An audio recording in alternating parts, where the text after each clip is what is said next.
Okay, so hello everyone. My name is Tori Tim, and today I am looking to just give you guys a little motivation. I hope that new agents and even seasoned agents can kind of take something away from this and put a little fuel back into your fire. Procedures. Okay, so a little bit about me. I am Tori Tim, the one with all of the kids.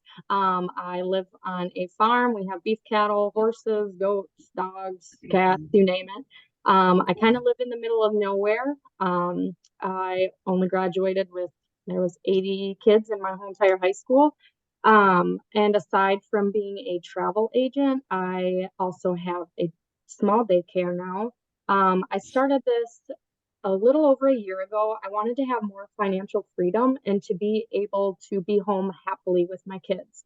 I know what you're probably thinking, you run a daycare, you would be home with your kids anyways. But when I quit my full-time job to be home and I started the daycare, I had to have 7 kids to make up for my income. And that was so draining. I mentally wasn't in a great spot. It was wearing me down, and my family wasn't getting the best version of myself. And so I knew I needed to do something differently. I ran into Jody's ad on a job board for my nearby town, and I never looked back. And I now only have 3 daycare kids, and they are my families, and things are way more flexible. And I am just a much happier person because of this. So jumping right into it. I got to move the Zoom control here. Jumping right into this, here is, I took just a little screenshot of what my schedule is like every day. This was my schedule on Wednesday. So I start my day off. I wake up about 4:30. Like I said, I live on a farm. All those animals that I have need to be fed. So I do that right away. And then I jump right into my travel stuff. And that gives me about 2 hours, hour and a half sometimes every day that I can start my day off with my travel. So right away, the first thing that I do is I share my muck bookings because that's what's going to grow my business. So that is very important to me. Then I go through my emails and I write down anything in the top priorities here that I need to move over, or I write down things that I need to add to my to-do list. And once I do that, I join my Facebook groups, and because I can't share my mock bookings if I'm not in any groups, right? And then after that, I check my daily live calendar. And then the rest of the morning, I'm getting my kids on the bus, things like that. And then this was Wednesday. That's the day that I meet with my accountability partner, Rebecca. If you do not have one of them, I highly recommend getting you one. I know Sam Iorio kind of leads that group. So reach out to her if you're looking to get one. And then the rest of my morning is pretty much focusing on daycare. Sometimes I can work, sometimes I can't, but I don't count on it. And then at noon, it's nap time for all my kids. So that's when I have another 2 hours to work solely on my travel things. So I share my mock bookings again. I'll work on a quote. I had a call with a client this day. And I just do anything that needs to be done that's on my priorities, that's on my to-do list. Then the rest of the afternoon is daycare until 4 o'clock. And then I send out any other emails that I need to because I set office hours. I felt it really just helped me focus a lot more, and I didn't feel like I constantly needed to be working on this all the time from sunup to sundown because you would get burnt out and you will get burnt out. So that's when I button up any emails. And I don't like to send out quotes or anything after 4 o'clock just to set those client boundaries. Because like you said, or like I said, you can get burnt out. So that's just what helped me. And I try to, when I'm making supper and things like that, I still am trying to work. I'll jump on Q&As if there's evening ones. But for the most part, I try to keep everything before 4 o'clock that I have to get done. And then at the end of every day, I make sure that I write my top priorities, what I need to do for the next day. So I can right away in the morning when I wake up, after I've done my chores, I see what I need to do right away. And that has been something that has really helped. And be consistent with your schedule. Be consistent with making one. When I get in a slump, I find that it's um, because I stopped writing a calendar every day. I really think that it's important to be consistent with that and get your family on board. When you have a super busy day, go to your significant other and say, hey, this is what my day is like. I need you to take the kids. I need you to take the dog. I need you to run to town. When you're all working as one, it's not so conflicting and it's not, oh my gosh, this is mom's not paying attention to me or my wife's not paying attention to me, things like that. So I think it's important everybody's on the same page. Or if you have older kids in the house, make sure that they're aware of what is going on in your business, in your life, with your schedule so they don't think you're just ignoring them and they understand, hey, mom needs 5 minutes or dad needs 5 minutes, things like that.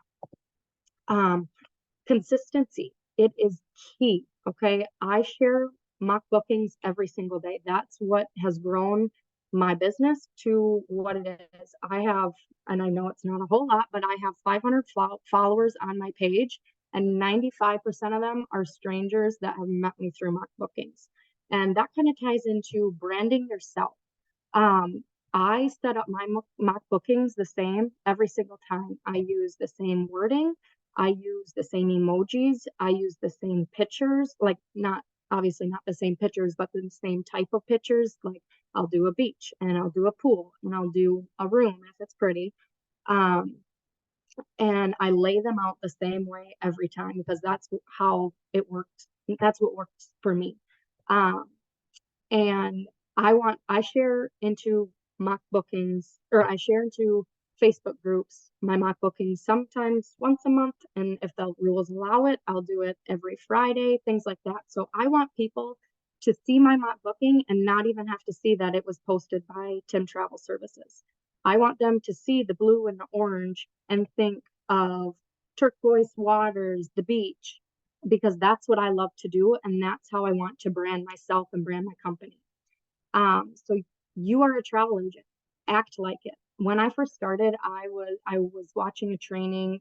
It was Nikki Lee that she had said something that just really resonated with me. She said that when you're going out in public, dress professionally. And I don't take that, I don't wear a suit or a blazer or whatever. Like I used to wear hoodies and jeans, and I didn't look like a slum, but I didn't certainly didn't look like somebody professional. And if the time arises that I confront someone that I'm a travel agent, I want to look presentable. And that can happen at the grocery store. That can happen at your dentist appointment.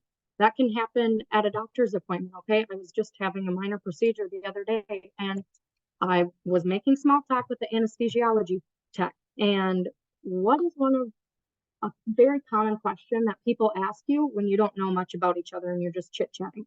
What do you do for a living? Right? It's such a common question. And so it can come up more times than you think. And so I let my anesthesiologist know that I'm a travel agent. And guess what he said? Oh, really? Me and my wife go away to XYZ every year. And the next day that I seen him, I handed him my business card.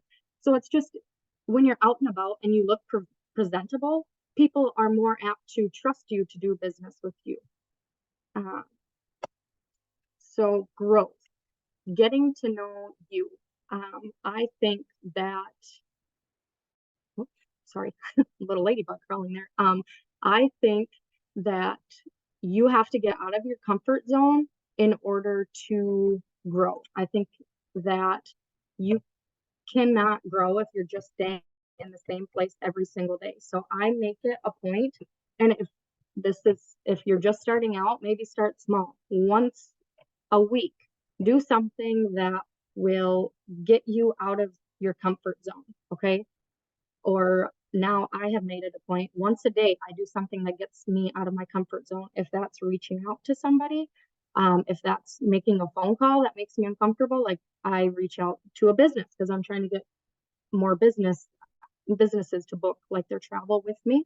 Um, and also when I say get to know you, self-awareness is huge for yourself and for your business, because you need to know what your strengths are, what your weaknesses are, what motivates you. And you can't do that without self-awareness, and also how you approach people. You need to be approachable. You need to make sure that you are being approachable. Like, you need to pay attention to the wording that you're using and the smile. Do you smile when you meet somebody, or are you kind of shy and standoffish? You need to know those things in order to grow. And like, one of my weaknesses are I get bored with things very easily. And it took me a long time to realize that. Like, I would kind of start to do things like, oh, this isn't working for me because XYZ. And in all reality, I was just getting bored. And I been there, done that, time to move on to the next thing. So I was finding things that were wrong. And I even did it with travel at one point. And so then that's when I stopped and I'm like, no, you are just getting bored. So now it's time to move on to something different. Let's try Bahamas. Let's learn about Bahamas. Let's learn about sandals. And that's what I love about this travel business is there's the world's at your fingertips. Whatever you want to learn and know, you can find out. So again, get to know yourself.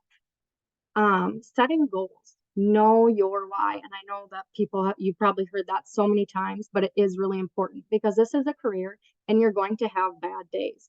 And on those bad days, you're going to have to remind yourself of your why. And it's okay to take a step back and just close down the computer and take the rest of the day. Okay. Sometimes that's just what we need. And sitting there stewing about issues isn't going to solve anything. So know your why. And what I did, I set a yearly goal and then I broke it down into a monthly goal. What do I need to do every month to hit my yearly goal? And my yearly goal was to book 100,000. Okay. So then I took a step back and I said, what do I need to do every month to obtain that goal? And then I broke it down even further. What do I need to do every day to obtain that goal of hitting 100,000 in a year and make them achievable? I knew for me, I wasn't going to be able to make 3 figures off of this right away. Again, I have a lot going on, and I knew physically it wasn't possible for me. That's not saying it's not possible for somebody else, but for me, it wasn't. And you need to make your goals achievable, because if you're not, and I'm not telling you to not shoot for the stars, okay? We all should. But if you're not making them achievable, you're going to get burnt out and you are going to feel defeated.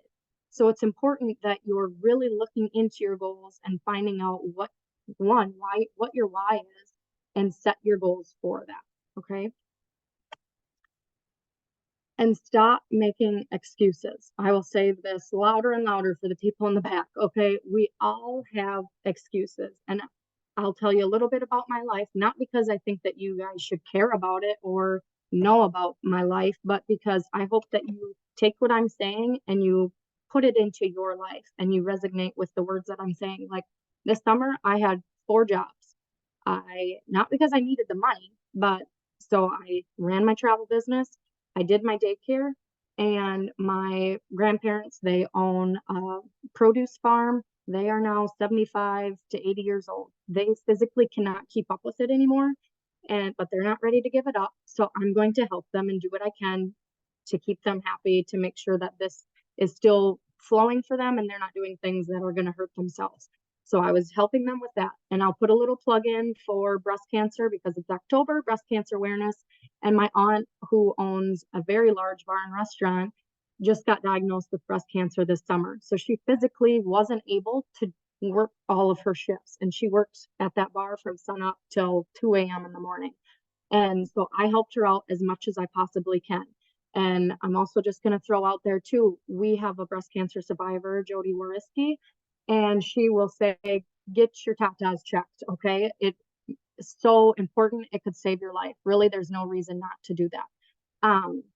But anyways, I have a lot going on aside from having 4 kids, aside from having a farm. Okay. I could write you a book on why this shouldn't work for me, but I was told something a long time ago, and they said, any excuse will work if you use it, big or small. And that has stuck with me my whole life. If you keep letting your excuses excuse you, as so many others say, sorry, I just thought Ashley said you are muted. So if you let your excuses excuse you, you will not be successful in this. Okay. You need to really, I'm not saying you shouldn't talk about your problems, that you shouldn't get out there and, talk with your husband about, wow, I have a lot going on. I can't do this today. I'm not saying that. But if you always let them excuse you, you won't be successful, not just in travel, but in any career choice that you choose. Okay. Um, and I always like to throw out there too, and I know Jody has said this often, but she has a very good excuse. She grew her business, or I'm sorry, she had a good excuse that COVID shut the world down and she became a travel agent. And she's still a three-figure earner.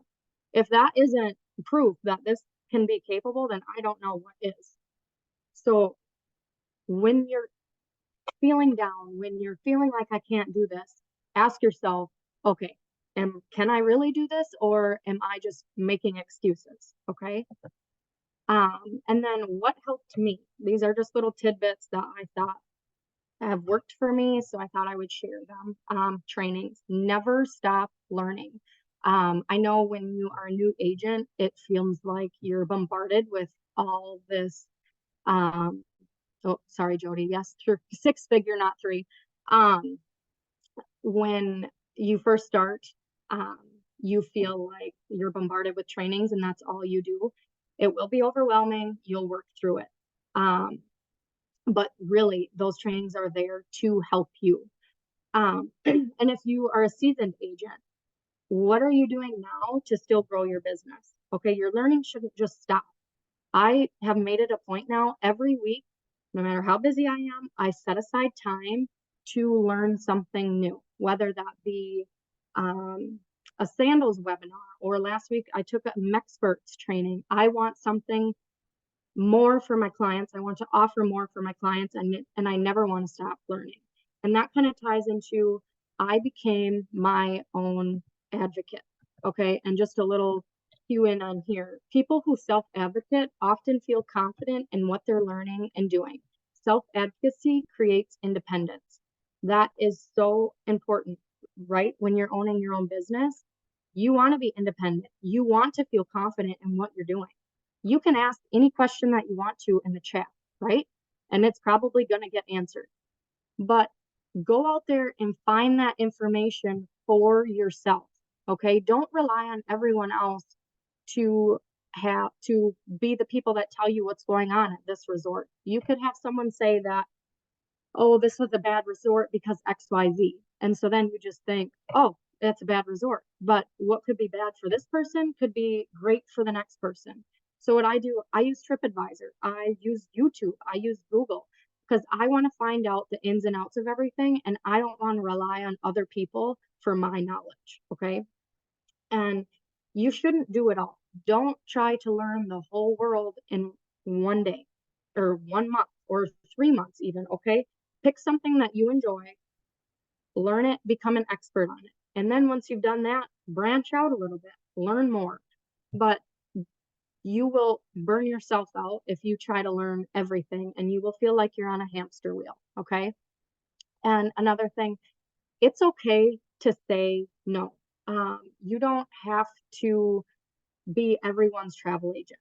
I think it became a laughing joke around here about how difficult my agent or my clients were. And that's because I was not saying no to anybody. They would come at me with a ridiculous budget and I wanted the business. So I said, okay. And it took me hours and hours and hours of researching, trying to find something in their budget. When in reality, if I would have sent them there, then they would have been mad at me because they're not going to remember their bad budget. They're going to remember that you sent them to a bad hotel. And I don't want to sit there and research things for hours and hours, because when you have a bad budget, now you have to go through all the reviews and see, okay, which ones have bed bugs, which ones getting things stolen out of safes. And you have to read through all of that, where you kind of can have a bread and butter set of resorts. And that's what I stick to now. And if they're not in that, I just say, hey, I'm sorry, but it's not going to happen. Okay. And if you can book at those resorts, but I'm not going to be the one to do that for you. So it's okay to say no. And then here, the last slide here, take a look at yourself. If you are a seasoned agent and you are in a booking slum, why are you in that slum? What do you need to do every day to get yourself out of that? Are you being consistent? Are you growing your getting out of your comfort zone, things like that? Are you trying to, how do I want to say it, reach new people every day?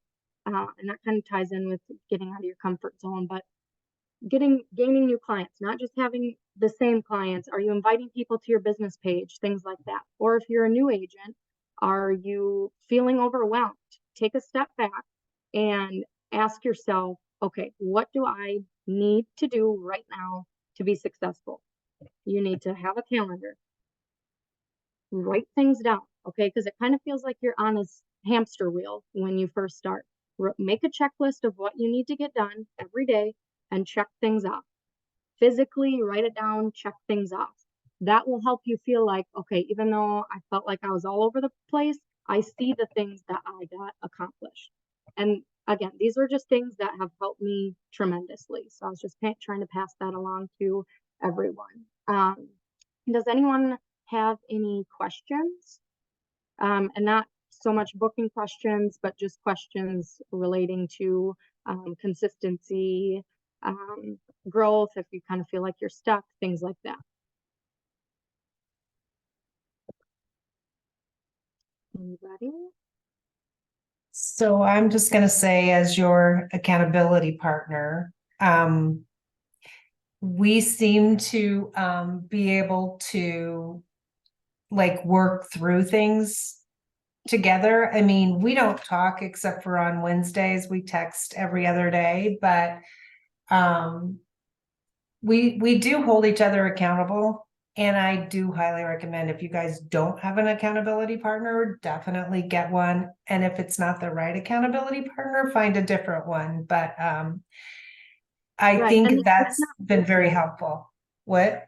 And it's not personable if you have to find a new accountability partner. It's just some people, they don't mesh. It's not saying you can't be friends, but in a career aspect, sometimes it's just not going to work out. Yeah, because I think Tori and I have a very similar mindset, and we talk about that all the time. I always say she's an old soul. Yeah, definitely. Yeah. Jen, with everything you do in both booking and building, how do you manage your time so well?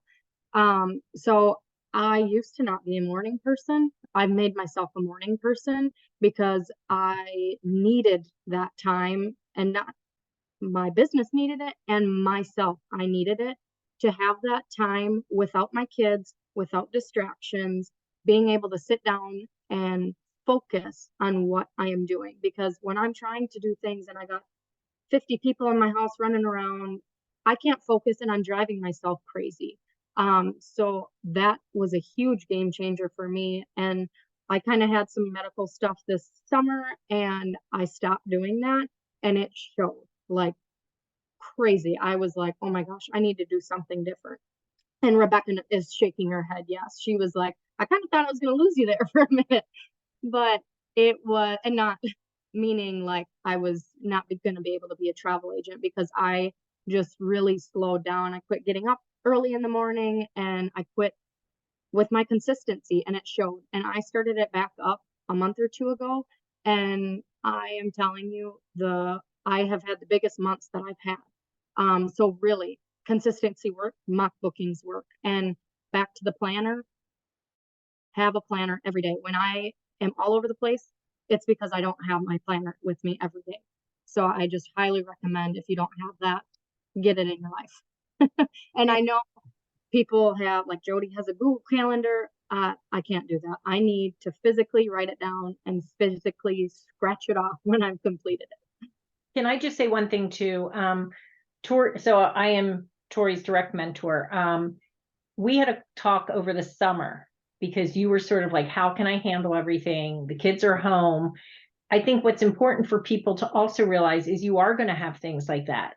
And so what I said is, okay, plan out your hours, don't have to do as much, and know Yeah. that come September, you're back to where you are. So it is okay to figure out your schedule, and it might not be the same year round. The holidays, you might not be able to work as much, whatever it is, but figure out what works for you at that time. And I Yeah. think you did a great job with that. And I think adaptation is another big thing. Like life constantly is changing. Take a minute, adapt yourself to it, and then figure out, okay, how can I now handle this new situation that's coming? So great advice for both personal and professional. How can I set aside some time with a full-time job, and how do I get started feeling so overwhelmed as a newbie? So as I said before, it I have not met one person that is not overwhelmed when you first started this, okay?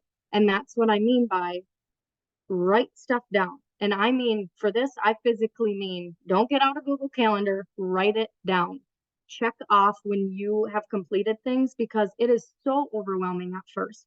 And we try our best to make it so it's nicely laid out for you, but it's a lot of information at once. And we all get that.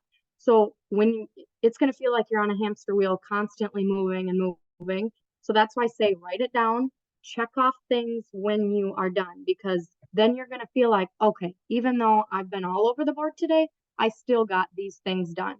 And like I said, so back, how do you find time?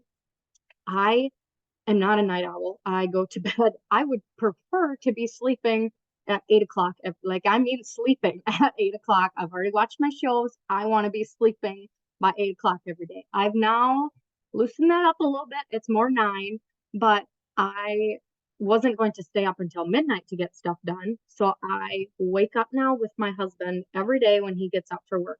And that's what I've found is help. And even though I'm staying home, I'm still getting up. And now a new thing that I've tried, I'm getting dressed every day. I'm not just staying in my pajamas because I feel a bit more motivated. And by dressed, I do mean leggings and a sweatshirt, but I am out of my pajamas and I just feel better. I wash my face, I'll do some makeup sometimes, but I just feel better. So maybe if you feel like you're in a slum, you feel overwhelmed, or you're not a morning person and you think that you would benefit from getting up early every morning, I recommend getting out of your pajamas in the morning right away when you get up, because you will feel better and you might just turn into a morning person. Okay. Let's see. Okay, it looks like does anyone else have any other questions? If not, I can go ahead. I will stop recording. I kind of wanted this to be a little shorter one. So thank you everyone for joining today, and hope to see you on some other trainings. Bye.